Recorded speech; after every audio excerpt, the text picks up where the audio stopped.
Shalom warga kerajaan, selamat malam. Kita berjumpa kembali malam hari ini dalam Reputation of Kingdom Influence. Nah, di hari Jumat ini kita akan sama-sama meneruskan pembahasan kita tentang biji sesawi dari Markus pasal yang keempat, ayat yang ke-30 sampai dengan ayat yang ke-32.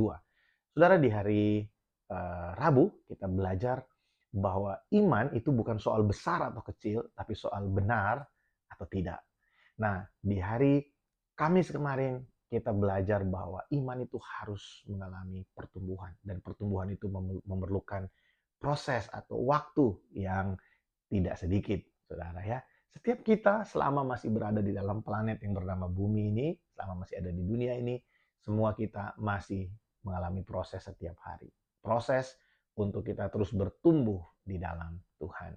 Nah, hari ini kita akan melihat bagian yang terakhir dari perenungan kita ini, yaitu tentang kehidupan yang sudah bertumbuh dan punya satu tujuan, yaitu untuk menjadi berkat buat orang lain.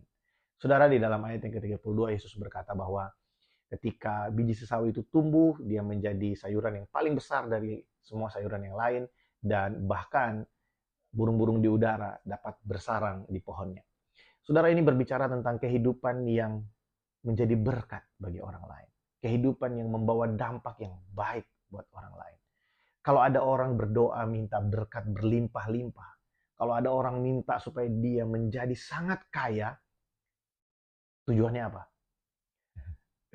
Kalau kita melihat apa yang Alkitab ajarkan buat kita, berkat itu yang kita terima bukan untuk kita nikmati sendiri, namun kita dipercayakan sesuatu yang lebih daripada orang lain, supaya melalui hidup kita, kita dapat berbagi kepada orang lain. Sangat sedikit sekali orang yang punya mindset seperti ini, yang memahami hal ini. Sehingga seringkali ketika seseorang dipercayakan harta yang sangat banyak, yang bertumbuh itu bukan keinginan untuk menjadi berkat, berbagi kepada yang lain. Tapi yang muncul semakin kuat adalah keinginan untuk menjadi yang semakin hari semakin terutama.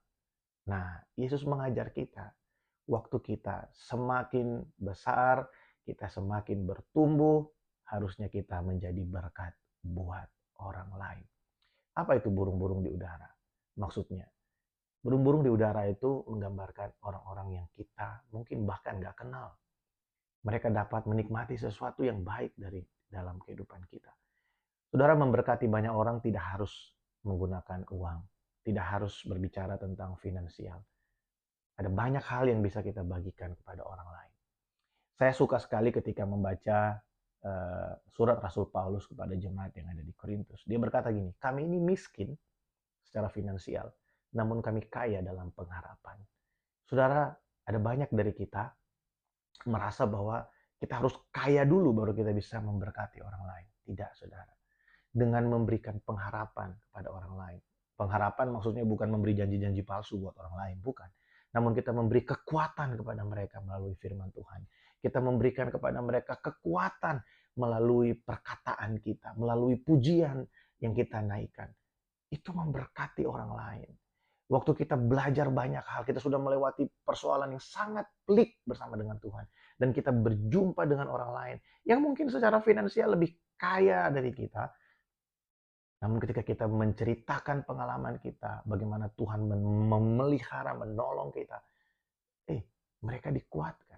Mereka dibangkitkan kepercayaannya. Saudara, bukan soal kaya atau miskin. Ini soal kesadaran kita bahwa pertumbuhan kerohanian kita memiliki tanggung jawab, yaitu menjadi berkat buat orang lain. Nah, biarlah kita yang sudah belajar 3 hal ini. Dari hari Rabu kita belajar, mari kita memiliki iman yang benar, bukan iman yang besar. Dan biarlah iman yang benar itu bertumbuh dalam kehidupan kita. Dan ketika iman itu bertumbuh, menjadi besar, itu dapat menjadi dampak yang baik, menjadi berkat bagi orang lain. Saya berdoa supaya ini semua memberkati setiap kita dimanapun berada.